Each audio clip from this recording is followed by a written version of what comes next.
আরে দেশটা মুসলমানের দেশ, এখানে হিন্দু রাজনীতি করতে হইলেও কোরআনের আয়াত মুখস্থ করা লাগে। আমাদের দেশের প্রেসিডেন্ট ছিল জনাব আব্দুল হামিদ সাহেব। আজকের থেকে প্রায় 20 বছর আগে ওনার এলাকায় এক মাহফিলে গেলাম। ওই এলাকাটা হিন্দু অধ্যুষিত, ওখানকার জনপ্রতিনিধি ছিল হিন্দু। ওনাকেও মাহফিলে অতিথি হিসেবে দাওয়াত করেছেন। তিনি আসছেন, স্টেজে আসার পরে আমার আগে ওনাকে একটু বলতে দিয়েছেন। উনি মাইকের সামনে দাঁড়াই বলেন, লাকুম দীনুকুম ওয়ালিয়া দীন। এতে কিন্তু আপনাদের মনে হইতেছে দেশটা হিন্দুর। আর কার দেশ? 1947 সনে মুসলিম মেজরিটি হওয়ার কারণে পাকিস্তানের অংশ না হতাম, আমরা 70 বছরে স্বাধীনতা অর্জন করতে পারতাম না। এবার জিজ্ঞেস করতে চাই, স্বাধীনতার মূলে কি?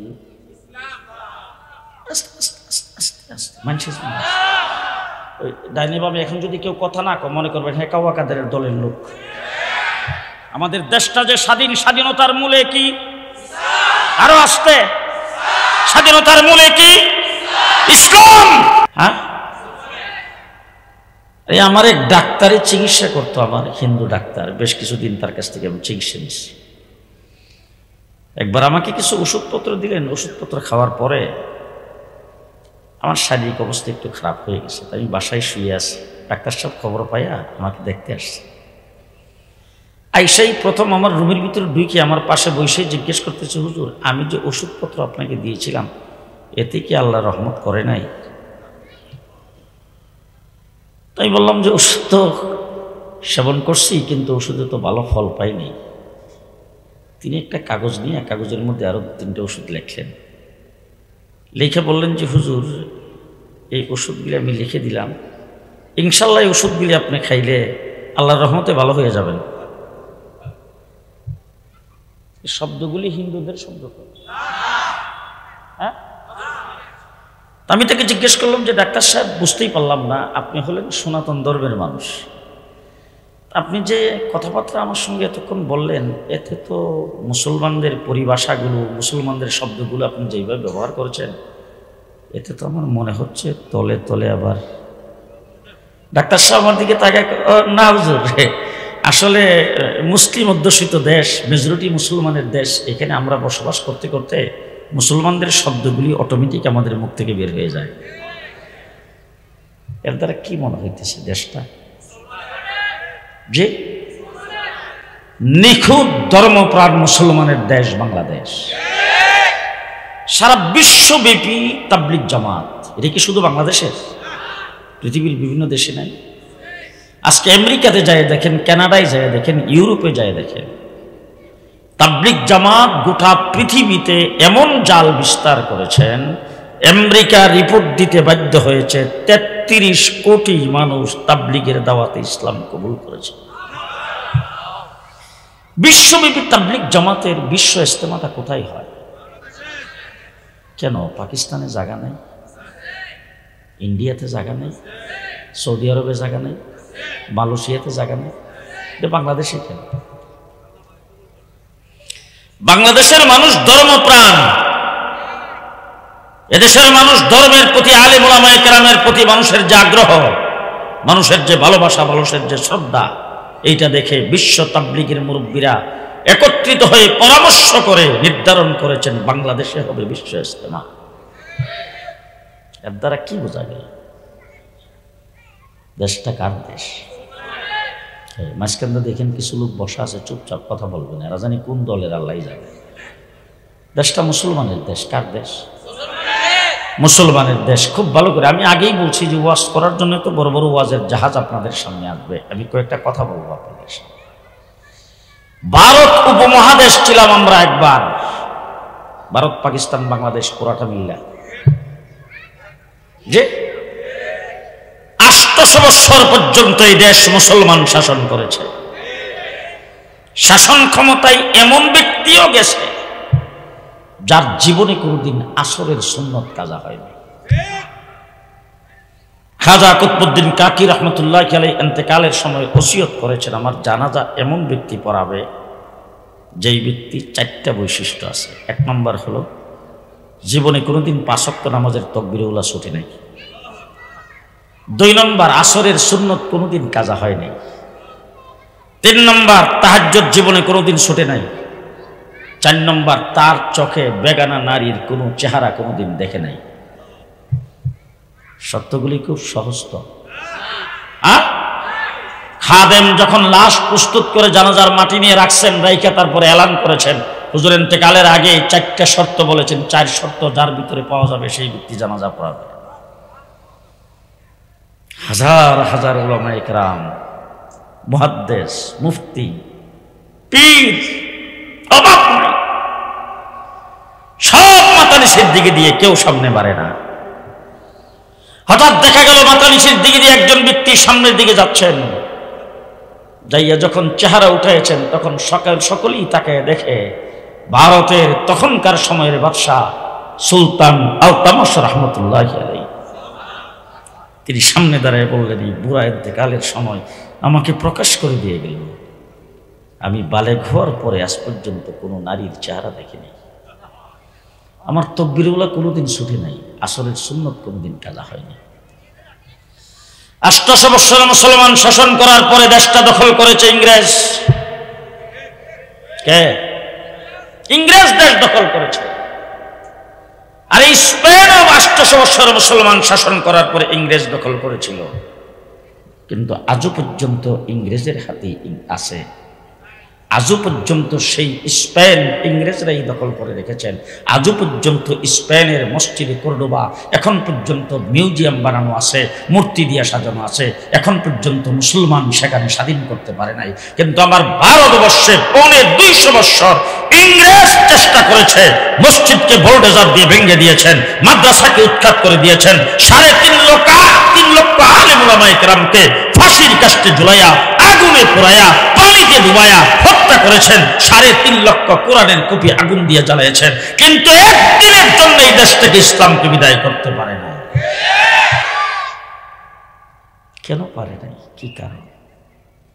ইংরেজ যখন এই দেশ দখল করেছে তখন লিডারের অভাব ছিল না, নেতার অভাব ছিল না, বড় বড় পদ পদবীওয়ালার অভাব ছিল না। কিন্তু ইতিহাস সাক্ষ্য দিয়েছে, কোন নেতা, কোন লিডার ইংরেজের সামনে দাঁড়ায়া, ইংরেজের সামনে বুক টান করে দাঁড়ায়া কথা বলার সাহস পাই নাই। যদি কথা বলার সাহস করেছে, এই দেশের আলেম উলামায়ে কেরাম করেছে। সর্বপ্রথম শাহ আব্দুল আজিজ মুহাদ্দিস দেহলভী রহমতুল্লাহি আলাইহি দিল্লির জামি মসজিদ থেকে হুঙ্কার দিয়ে বলছেন, এই ভারতবর্ষের মুসলমানেরা, তোমাদেরকে ইংরেজ দখল করে নিয়েছে, তোমরা পরাধীন হয়ে গেছো, তোমাদের দেশ স্বাধীন করার জন্য মুক্তিযুদ্ধ করা ফরজ। এই দেশকে স্বাধীন করার জন্য উলামায়ে কেরাম 250 বছর লড়াই করেছে, 250 বছর লড়াই করেছে। একদিনে 14,000 আলেমকে ফাঁসির কাস্টে ঝুলানো হয়েছে, আলেম উলামায়ে কেরামকে আগুনে পুড়ে মারা হয়েছে, কিন্তু একজন আলেম ইংরেজের এত বড় বৃহৎ শক্তির সামনে মাথা নত করে নাই। আজকে আমাদেরকে স্বাধীনতার ইতিহাস, ভুল ইতিহাস মানুষের সামনে উপস্থাপন করা হচ্ছে। জেলখানার ভিতরে ছিলাম প্রায় 2 বছর। সেখানে বসে বসে জেলখানার লাইব্রেরি থেকে বই পুস্তক কিছু পাইতাম, সেগুলি পড়েছি। সেইগুলিতে দেখেছি ইতিহাসকে সম্পূর্ণ ভুল। ভারতবর্ষ স্বাধীন কারা করেছেন? স্বাধীনতার মূল কোথায়? কোথায় স্বাধীনতার উৎস? কোন জায়গা থেকে স্বাধীনতা আসছে? সেইগুলি আজকে আমার দেশের যুবক যুবতীদেরকে, উঠতি বয়সের যারা আছে তাদেরকে জানানো হয় না। ভুল এবং একদম মিথ্যা স্বাধীনতার ইতিহাস মানুষের সামনে প্রচার করা হচ্ছে।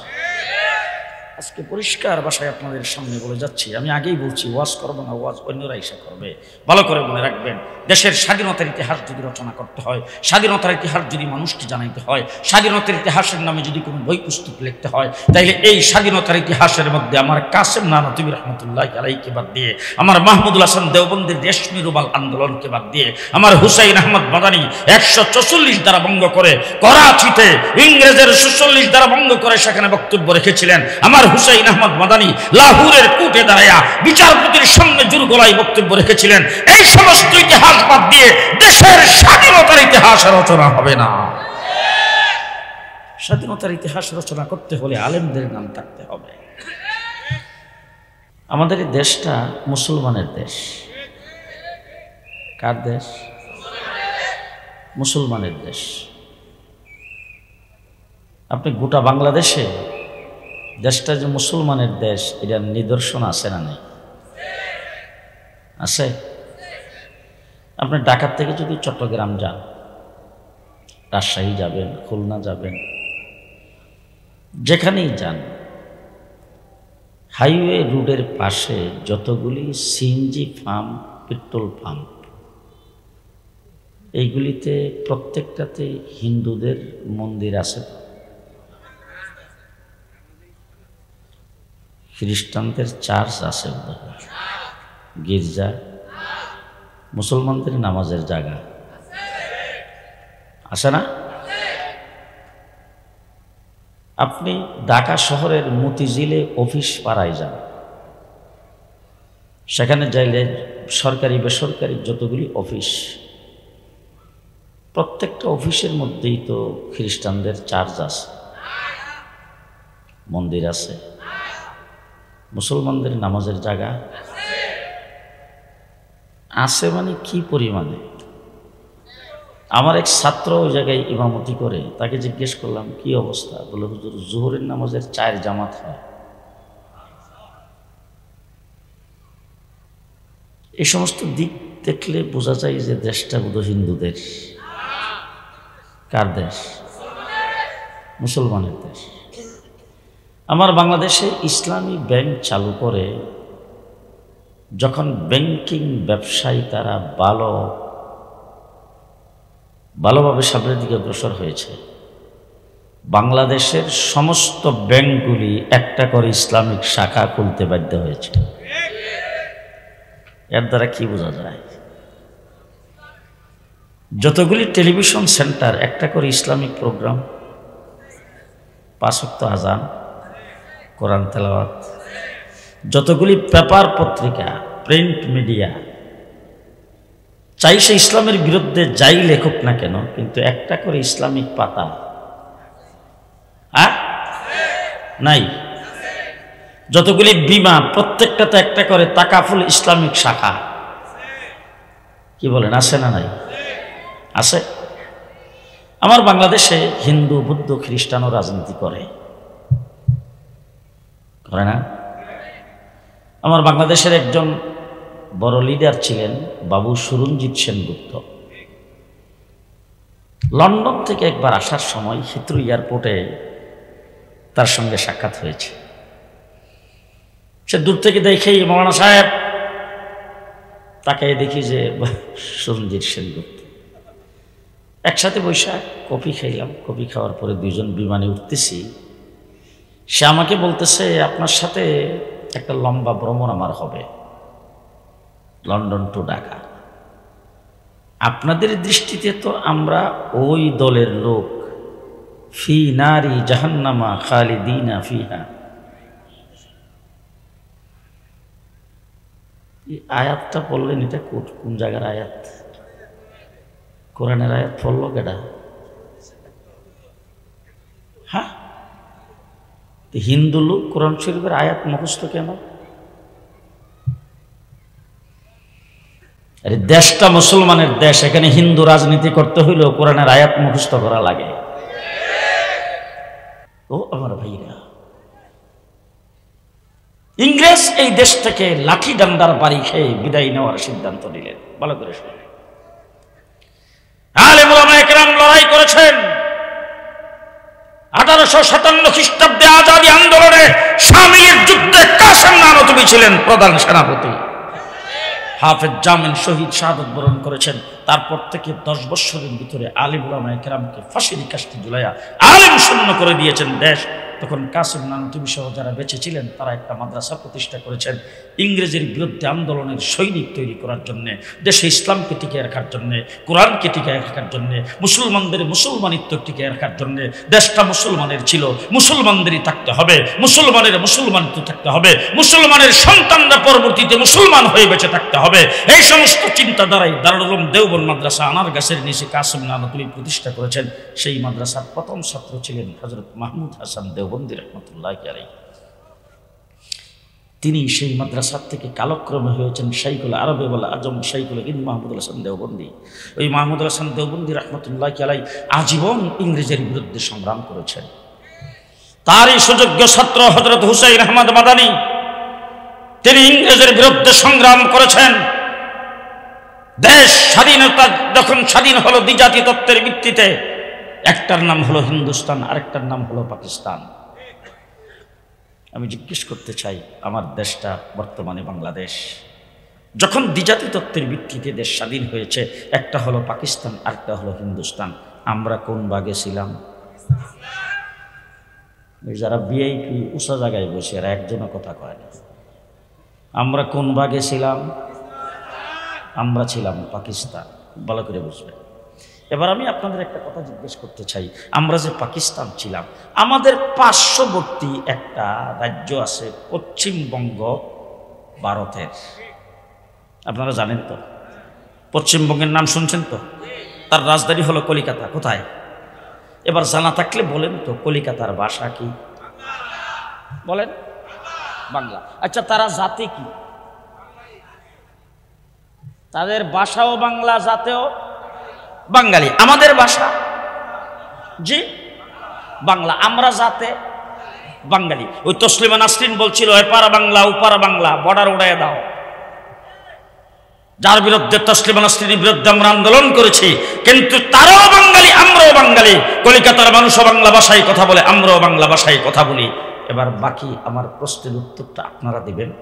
আমার ওয়াজ এইখানেই শেষ। বলেন তো, ওই কলিকাতা পশ্চিমবঙ্গ বাংলা ভাষাভাষী এবং বাঙালি জাতি হওয়ার পরে তারা হলো হিন্দুস্তানের অংশ, একই জাতি, বাংলা ভাষাভাষী বাঙালি জাতি, আমরা কেন হইলাম পাকিস্তানের অংশ? বলেন বলেন বলেন বলেন বলেন। আমরা তখন বাঙালি জাতি হিসাব, বাঙালি জাতি হওয়ার পরও, বাংলা ভাষাভাষী হওয়ার পরও আমরা পাকিস্তানের অংশ হয়েছিলাম মুসলিম অধ্যুষিত হিসাবে, মেজরিটি মুসলমান হিসাবে। ঠিক কিনা বলেন? ইতিহাস অনেক লম্বা। পশ্চিম পাকিস্তানিরা আমাদের উপরে জুলুম করেছেন, নির্যাতন করেছেন, নিপীড়ন করেছেন, বৈষম্যমূলক আচরণ করেছেন শিক্ষার ক্ষেত্রে, চাকরির ক্ষেত্রে। আমার দেশের 7.5 কোটি মানুষ তখন ফুলে ফুঁসে উঠছেন। পশ্চিম পাকিস্তানের বিরুদ্ধে আন্দোলন এবং সংগ্রাম যখন হয়, যুক্তফ্রন্ট গঠন হয়েছিল।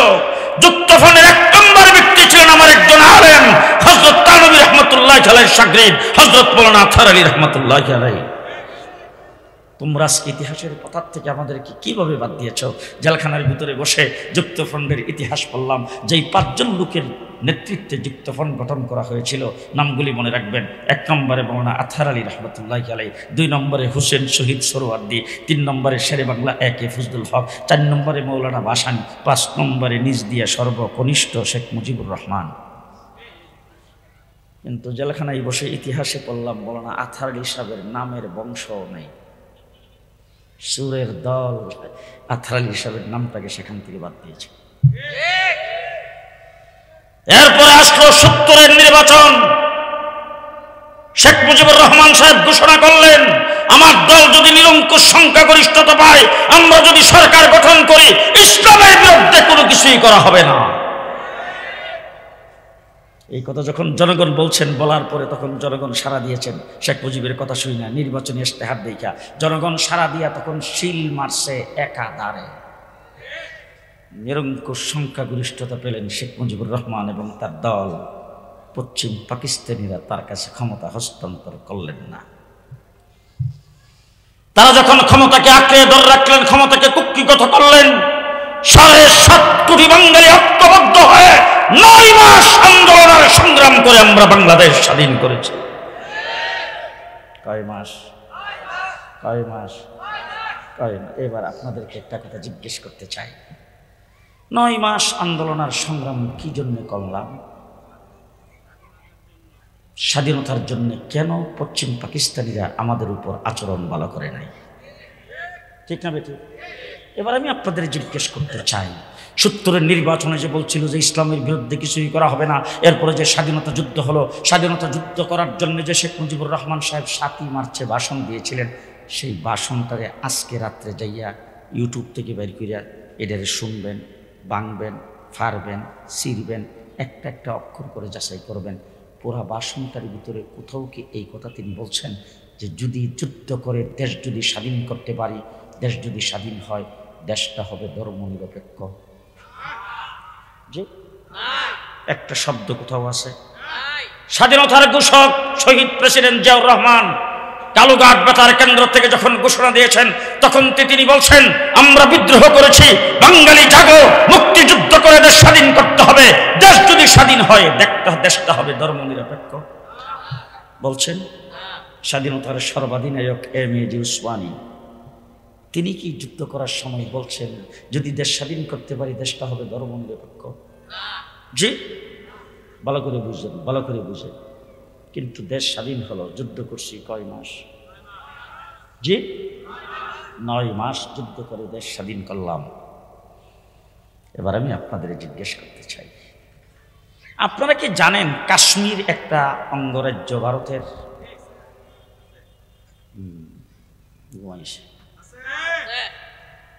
ঘুমান নাই তো? আমার দিকে দেখতেছেন তো নাকি অন্য দিকে দেখতেছেন? আমার বিয়ে যখন এখানে বলছে ওনার দেখতে শুনতে সুন্দর লাগে, দেখবেন, ভালো করে দেখেন, দেখতে তো সামনে বসাই আছে, তো ওনার দিকে তাকে থাকতে হবে, আমার কথা বাদ দিয়া।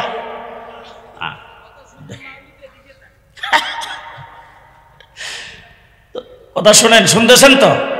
জি, কাশ্মীর স্বাধীনতা যুদ্ধ করতেছে কয় বছর? 70 বছর যাবৎ স্বাধীনতার জন্য লড়াই করে লক্ষ লক্ষ মানুষ জীবন দিয়েছে, মা বোন ইজ্জত দিয়েছে, আজও স্বাধীনতা অর্জন করতে পারে নাই। পারছে? জি, পারে নাই। আমাদের সিলেটের পাশে একটা রাজ্য আছে আসাম, আজকে 40 বছর যাবৎ স্বাধীনতা যুদ্ধ করতেছে। কয় বছর? আমার বাংলাদেশের উপর দিয়ে 10 লাখ অস্ত্র, যার কারণে বাংলাদেশের অনেক মন্ত্রী, অনেক লিডার জেলখানার ভিতরে ছিলেন। তারা এইভাবে স্বাধীনতা যুদ্ধ করতেছে 40 বছর। হয়েছে কি স্বাধীন? কথা আসতে পারে? হয়েছে স্বাধীন? আমার দেশের বাড়ি ব্রাহ্মণবাড়িয়া, ব্রাহ্মণবাড়িয়ার পাশেই হইল ভারতের অঙ্গরাজ্য ত্রিপুরা, আগরতলা। 30-35 বছর যাবৎ স্বাধীনতার জন্য স্লোগান দিতেছে, হয়েছেনি, হয়েছেনি। এবার আমি বাংলাদেশের যারা মুক্তিযুদ্ধের পক্ষ শক্তি বলে, যারা মুক্তিযুদ্ধের চেতনার কথা বলে গত 15টা বছর আমাদেরকে শোষণ করেছে, তাদের চোখে আঙ্গুল দিয়ে বলতে চাই, যদি আমরা 1947 সনে মুসলিম মেজরিটি হওয়ার কারণে পাকিস্তানের অংশ না হতাম, আমরা 70 বছরে স্বাধীনতা অর্জন করতে পারতাম না। এবার জিজ্ঞেস করতে চাই, স্বাধীনতার মূলে কি?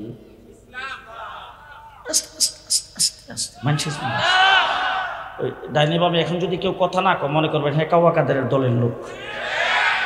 আমাদের দেশটা যে স্বাধীন, স্বাধীনতার মূলে কি? আরো আসতে, স্বাধীনতার মূলে কি? ইসলাম। মুক্তিযুদ্ধ যারা করেছেন, মেজর এম.এ. জলিল, হযরত হাফিজ হুজুর রহমাতুল্লাহ আলাইহির সাথে সম্মিলিত সংগ্রাম পরিষদ করে আন্দোলনে ছিলেন। তার সাথে এক সফরে এক জায়গায় বসে তাকে জিজ্ঞেস করেছিলাম, জলিল ভাই, মুক্তিযুদ্ধের সময় আপনারা যে যুদ্ধ করেছেন তার একটু স্মৃতিচারণ করেন তো। তখন তিনি বলছিলেন, শোনেন, মুক্তিযুদ্ধ যখন আমরা করি তখন আলেম ওলামায়ে কেরামের কাছ থেকে আমরা ফতোয়া নিয়েছিলাম। আলেমরা আমাদেরকে ফতোয়া দিয়েছিল, যুদ্ধের রণাঙ্গনে যখন প্রচণ্ড বেগে যুদ্ধ চলতে থাকে তখন একদল যুদ্ধ করবে, আরেক দল নামাজ পড়বে। আমরা যখন নামাজের টাইম হতো, মসজিদ থেকে যখন আজানের আওয়াজ আসতো, তখন আমরা ভাগ করে একদল জামাতের সাথে নামাজ আদায় করতাম, আরেক দল যুদ্ধ করতাম।